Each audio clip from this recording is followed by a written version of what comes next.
हम लोग अब तक अनंत जन्मों से और अनंत द्वार पर जा चुके हैं। ये जो 84 लाख योनियां है ना, ये भी द्वार ही है। और हम बार बार अनंत बार ये 84 द्वार में घूम चुके हैं। और हमने क्या मांगा? बस एक ही चीज हमने मांगी।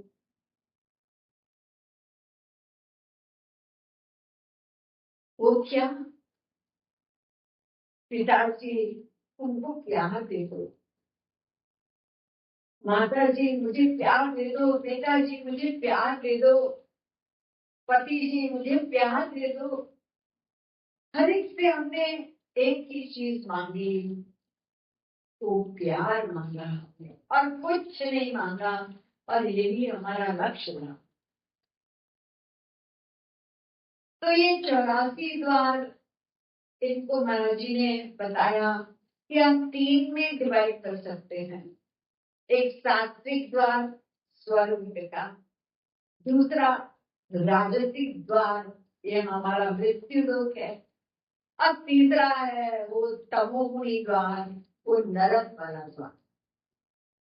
इन तीनों द्वार में हम लोग अनंत बार जा चुके हैं।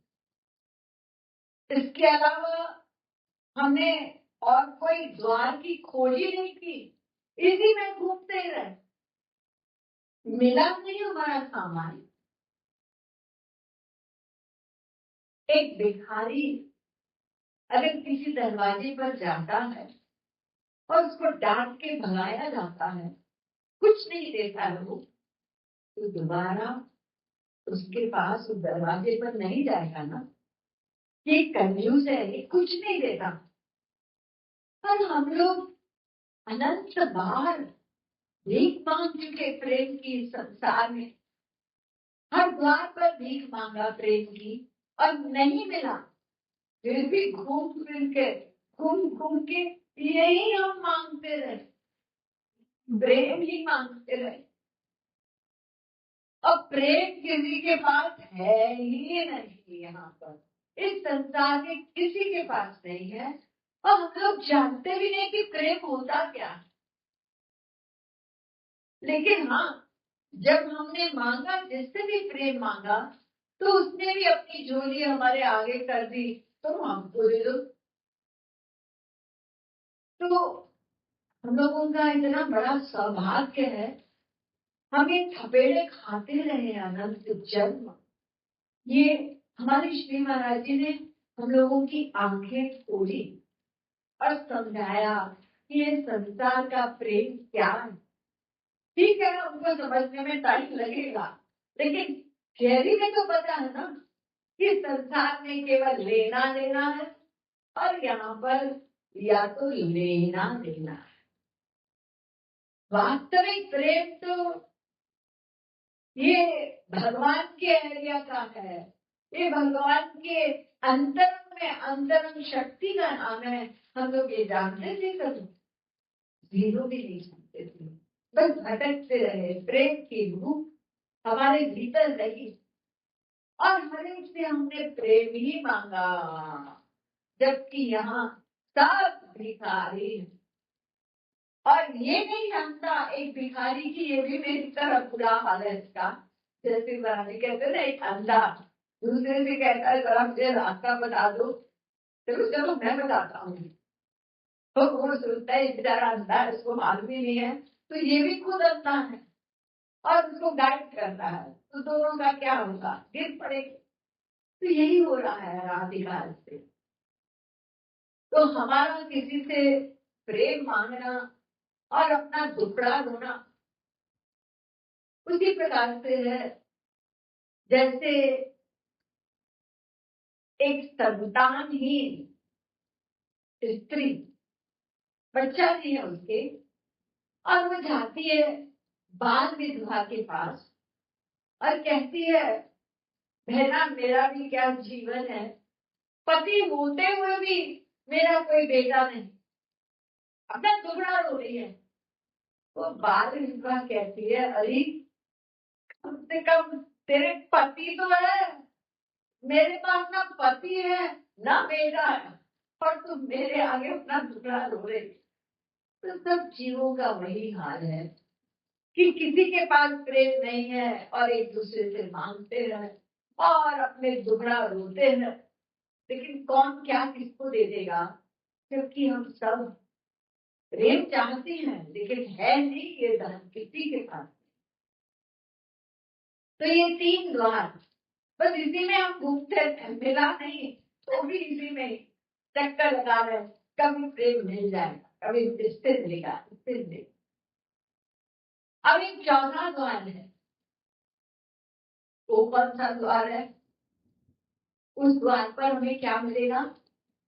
कुछ नहीं। उसको कहते हैं ब्रह्म द्रव, आदि बताते हैं ना, तो ज्ञानियों का, यानी वहां न ये संसार का दुख वाला स्वार्थ वाला प्रेम वो भी नहीं है और नहीं वो ईश्वरीय प्रेम है, वहां कुछ भी नहीं, न सुख है न दुख। आप तो सुनते हैं ना, ज्ञानी का लक्ष्य है भगवान में लीन हो गया, उसका मन भी समाप्त हो गया, अनुभव करता नहीं वो, जैसे रसगुल्ला बन गया, you become the sweet, you don't taste the sweet। तो ये जो ब्रह्म द्रव है वहां पर कुछ भी नहीं, ये कुछ भी नहीं, ये भी कोई सामान है? हाँ, नहीं सामान, कुछ भी नहीं है। उस दरवाजे पर ताला लगा है और साइन बोर्ड लगा हुआ है, यहाँ कुछ नहीं मिलेगा, तो वो भी हमारे काम का नहीं। हम तो प्रेम चाहते हैं ना, यहाँ कुछ भी नहीं मिलेगा, ब्रह्म में लीन हो गया सदा के लिए जी। तो 5वां द्वार है ईश्वरी जी का द्वार, राधा रानी का द्वार। राधा रानी कौन है? ब्रज के रसिक बताते हैं कि राधा रानी वो हैं जिनकी आराधना स्वयं पूर्णतः पुरुषोत्तम ब्रह्म श्री कृष्ण करते हैं। राधा कृष्ण आराध्य थे इसी राधा। श्री कृष्ण समाधि में भी बैठे हो और कोई राधा बोल दे तो तुरंत उनकी समाधि टूट जाती है, नाम सुनते ही और वो भाग पड़ते। ये है वो राधा रानी। और हम लोग सुनते ही हैं कि लाडली शक्ति का परम सार, वो प्रेम जो है वही साक्षात स्वरूप हमारी राधा रानी है। और स्वयं श्री कृष्ण भी वो उनके आगे वो प्रेम मांगते हैं, वो भिखारी बनते हैं उनके द्वार पर, और हमको जो प्रेम देते हैं श्री कृष्ण कहाँ से आता है? सोर्स राधा रानी है। तो जो राधा रानी के द्वार पर नहीं गया, यानी वहां शरणागत नहीं हुआ, वो माया के अंदर में है जीव, और उसके अंदर सारे दोष रहेंगे, सारे दोष माया के।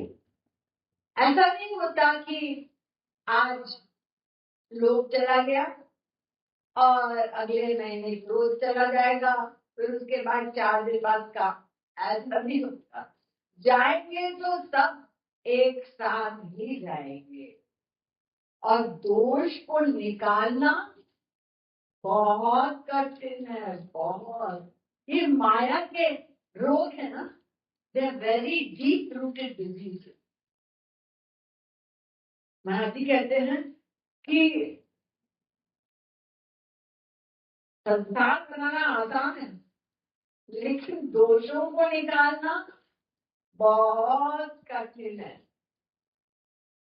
सबसे पहले तो यही होता है जीवों में कि अपना दोष तो नहीं पता चलता, दूसरे के दोष दिखाई पड़ते। हमारी दृष्टि बाहर की ओर है ना, अंदर की ओर नहीं जाती। वो तो जितनी हमारी साधना आगे बढ़ेगी उतना हमें अपने भीतर वो दोष, वो गंदगी हमको दिखाई पड़ेगी और हमें भीतर से बेचैनी होगी कि ये अंदर ये सब अभिलक है, हम बाहर ना देखें। ये सबसे पहला, this is the first step when you start feeling that I have got all those faults. अब हम चल पड़े हैं।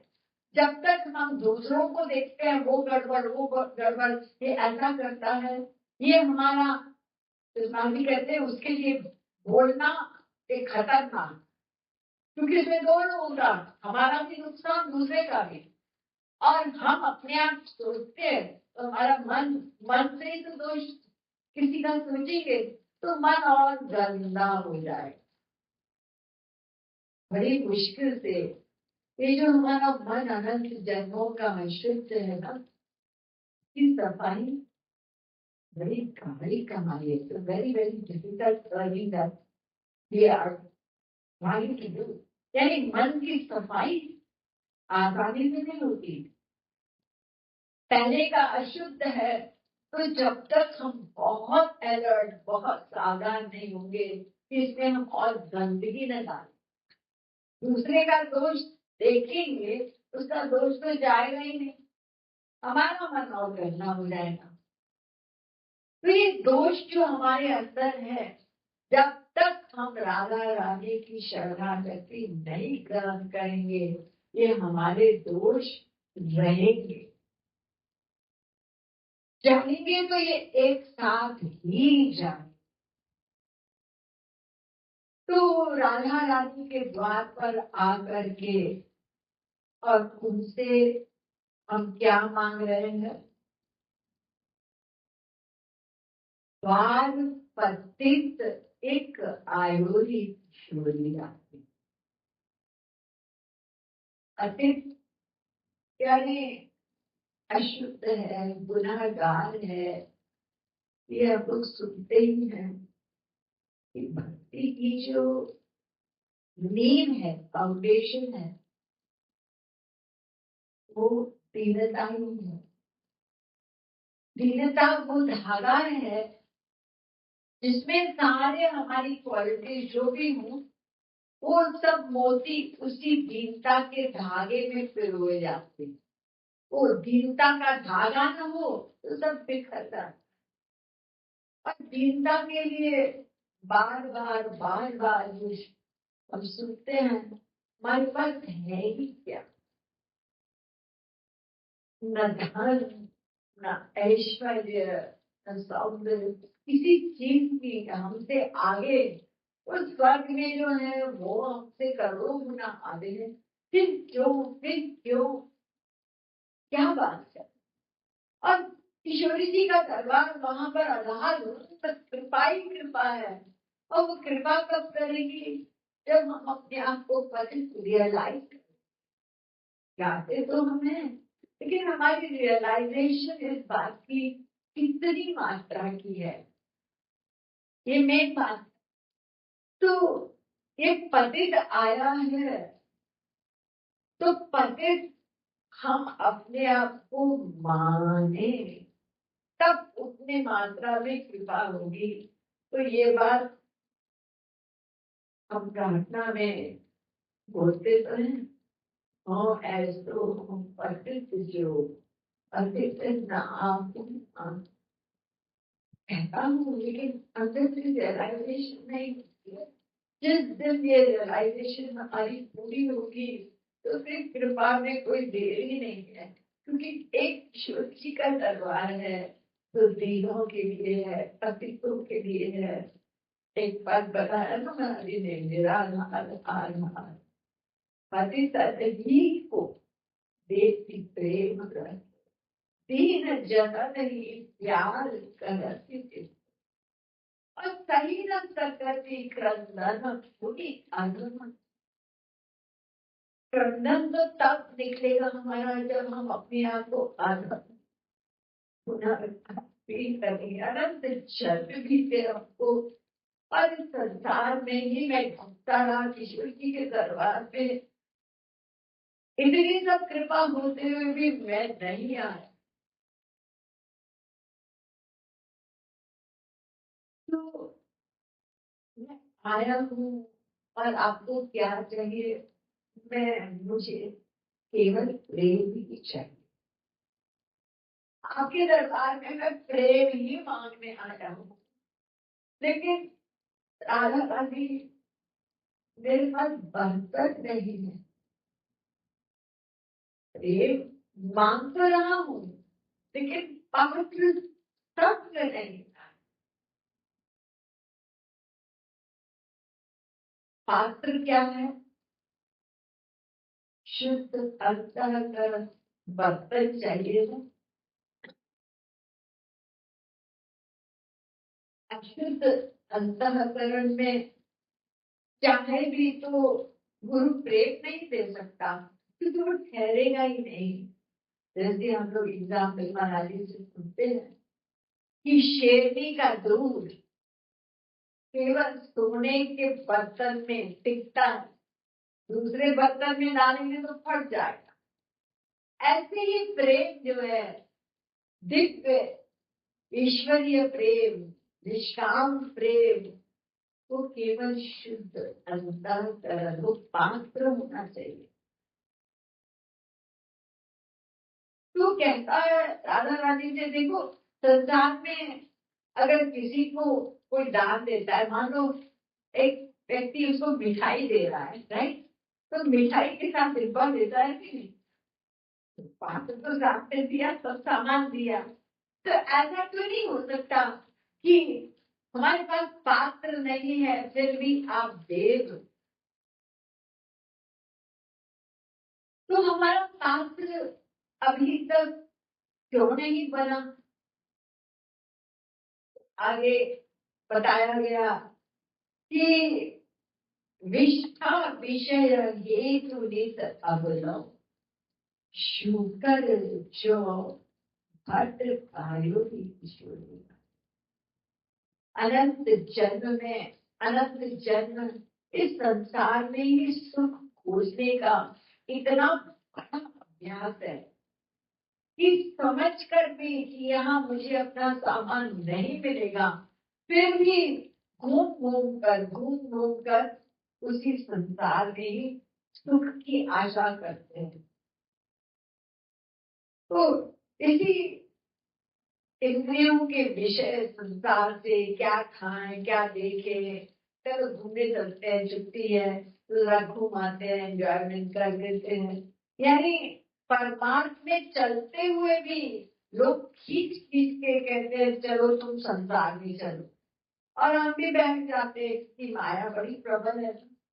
तो मैं शुगर की तरह, सुअर, सुअर का खाना कैसे ही है, तो ये संसार का विष्ठा विषय, इसी में ही मैं अभी तक घूमता रहा।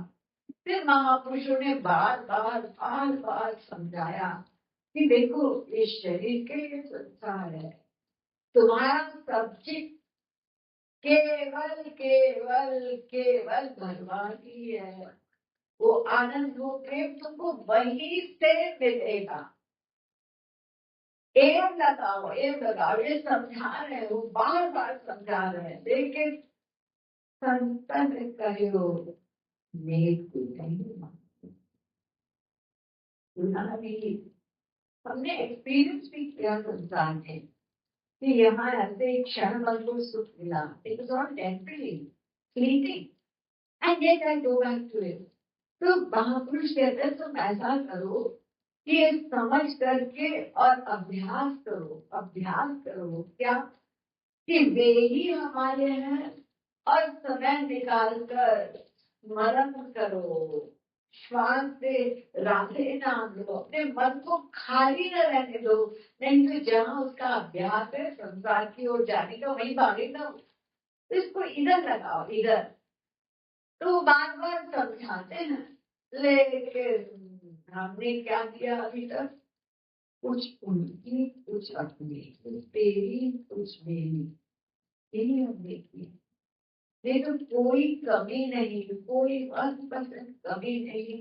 यानी अंतिम ज्ञान, अंतिम कृपा, सब कुछ मिल रहा है।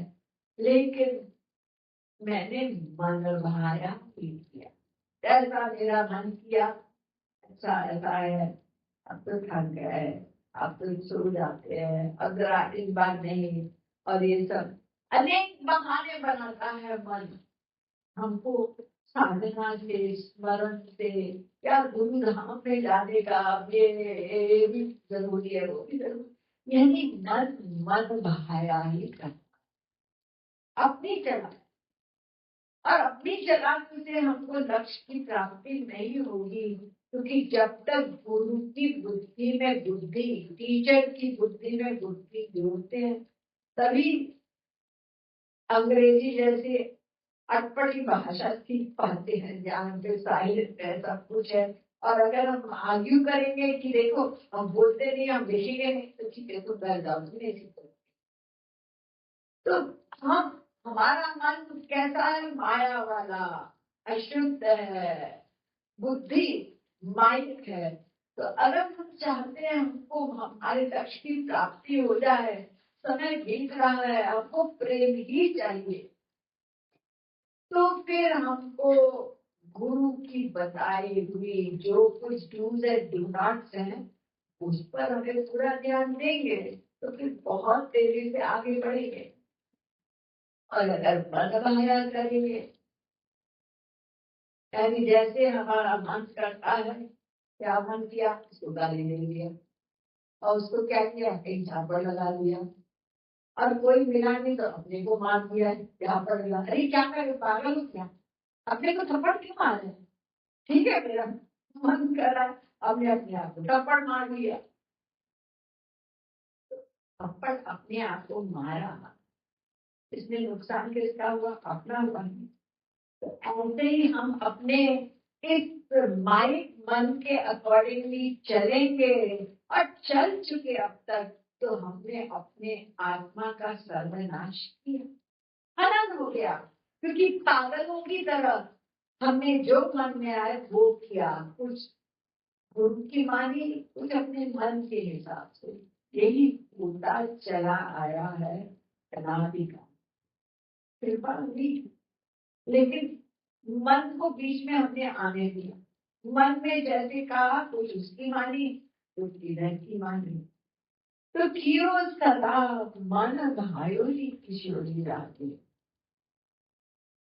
तो मन भाया करने के कारण ही हम आगे नहीं बढ़, कमाया कमाया कमाया कमाया। तो इसी बीच में जब अपने मन के हिसाब से चलेंगे, तो ये नाम अपराध का जो मन को अशुद्ध करने वाला सबसे बड़ा दुश्मन है, वो भी होता चला जाता है, क्योंकि हमारा मन तो गलत ही सोचेगा ना, जब तक गुरु की बुद्धि में बुद्धि नहीं जोड़ेगी। आनुकूल्य संकल्प प्रातिकूल्य वंजना, यही शरणागति का ज्ञान है। तो ये बार बार बार बार अख्तियार अपना मन को याद दिलाना पड़ेगा कि हमको अपना नुकसान क्यों कर रहे हो तुम। तो अपराध करते करते नेक ना ही ल जाओ, किसी के दोष का चिंतन किया, किसी के विपरीत बात की, ये सब अपराध है। और कौन किस लेवल की उसकी भक्ति है हम नहीं जानते। तो इसलिए खतरनाक हम लोग जो रास्ता हमारा मन पकड़वाता है, कि जब रहते हैं तो कोई ना कोई चीज ऐसी होती है कि हमको लगता है ये गलत है, लेकिन हर व्यक्ति अपने संस्कार के अनुसार, according to his own past life impression, to behave accordingly, but we do not know the whole story. उसकी अंदर कितनी भक्ति है, और आज जहाँ खड़ा है, आगे उसके संस्कार अच्छे आ गए और हमसे आगे जंप कर गया, हमें नहीं पता। तो इसलिए ये जो तरीका है, ये जो टेरिटरी है दूसरे में दोष देखने की, इससे हमें बहुत बचना पड़ेगा, बहुत बचना पड़ेगा। और जितनी हमारी साधना आगे बढ़ेगी, then we will not get into judgments. एक जजमेंट करना या क्रिटिसिज्म करना ना, ये बहुत खतरनाक। मन ही मुश्किल, किसी का नुकसान तो नहीं होता, हमारा मन करता हो, इतनी मुश्किल से तो सफाई होती है इसकी। तो दूसरे के दोष, ऐसे महाराज जी लिखा ना, राधा दोष गीत में, दोष देखना ही हो तो गोविंद राजे, अपने अनंत दोष मन को दिखा दे। हमारे पास कोई कमी है क्या? जब सबको भूख लगती है, खाना आगे आया तो क्या करते हैं? वो क्या खा रहा है, वो क्या खा रहा है? अरे आपको भूख लगी, आप फटाफट अपना खाओगे, तो दूसरा क्या खा रहा है ध्यान नहीं जाएगा। या अगर किसी की दाढ़ी में आग लगी है तो हमारे भी तो लगी है, तो पहले अपना तो ध्यान, उसके लगी है वो अपने आप बुझाएगा। तो ऐसे दोष, ये संसार का एरिया, इसमें दोष ही है। कभी किसी का दोष ऊपर आता है, कभी किसी का ऊपर आता है। और ये भी है, देखिए कोई कमरा बहुत गंदा है, बहुत गंदा है, राइट, और उसमें झाड़ू ही नहीं लगी है 1 महीना, 2 महीना, 10 महीने, तो जब झाड़ू लगती है तो क्या होता है? धूल होती है। कभी कभी कोई जब साधना करता है ना, तो अंदर की वो गंदगी, वो जो नहीं अभी तक झाड़ू नहीं लगी, वो बाहर आई, वो बाहर आके निकल रही है, और हम उस पर ध्यान दे रहे हैं। उसके तो निकल रहे हैं, वो झाड़ू लगा रहा है, साधना कर रहा है। तो we do not know the whole story. हमारा तो बहुत बड़ा नुकसान हो जाता है इससे, कि अब वो ऐसा, वो उसने ऐसा किया, वैसा किया, और यही होता है जिसके कारण हम आगे नहीं बढ़ पाते। तो ये सब करते हुए, यानी तुमने इतनी बड़ी कृपा की, सबसे बड़ी कृपा, मानव देह, मानव देह, ये कितने कल्प बाद मिला, और हम लोगों को देख देख के देवता भी तरसते हैं, हमको मिल जाए मानव देह, हमको मिल जाए। यानी मानव देह में ही कमाई होती है। तो वो अगर कोई बूढ़ा भी है, बीमार भी है, तो भी देवता चाहता है, अरे कोई बात नहीं है, बूढ़ा है, बीमार है, मनुष्य तो है, कम से कम इस 84 से तो निकलेगा। हम तो नहीं निकल पाएंगे, हम कुछ नहीं कर सकते देवता के शरीर में। यानी ये मनुष्य शरीर इतना इतना इतना इम्पोर्टेंट है। महाराज जी से हम लोग लेक्चर में सुनते हैं ना, कि ये जो मानव देह है, ये अमूल्य जो चीज मिली है, तुम कर क्या नहीं। और एक एक चीज दुर्लभ है, एक एक चीज, यानी भगवान के आध्यात्मिक मार्ग में चलने की इच्छा, और उसके बाद गुरु का मिलना। बहुत से लोग ठोकर खा रहे हैं संसार में, कुछ ना कुछ कर रहे हैं, किसी ने कहा पाठ करो, किसी का जप करो, किसी का तीर्थ में जाओ, ये व्रत करो, हर सही सही ज्ञान हमको मिला, इतना सरल, इतना स्पष्ट, और इतना भगीरथ प्रयत्न। हमने रिविजन नहीं की, हमारी तरफ से महाराज जी ने रिविजन की, असंख्य प्रवचन से डाले कि इसके अंदर जाए, और ये कुछ प्रैक्टिकल तेजी से आगे बढ़े। तो इतनी कृपा, इतनी कृपा, एक एक चीज दुर्लभ है। ये अनमोल खजाना, महाराज जी के शब्द है, ये अनमोल खजाना है मानव से। ये फिर मिलेगा नहीं। जितना मानव देश की इम्पोर्टेंस हमारी बुद्धि में बैठे, उतना हम टाइम में वेस्ट करें। एक एक क्षण अमूल्य है।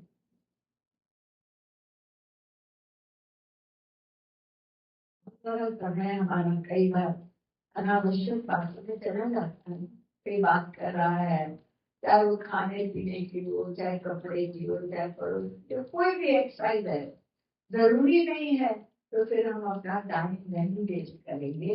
ये जितना अधिक हमारे दिमाग में भर जाएगा उतना हमारा वो समय परमात्मा में लगेगा। मुझे वो स्टोरी बहुत अच्छी लगती है, मैंने कभी सुनाई हो। सॉक्रेटिस की एक बार सब बहुत बड़े फिलोसफर हुए यूनान ग्रीस के।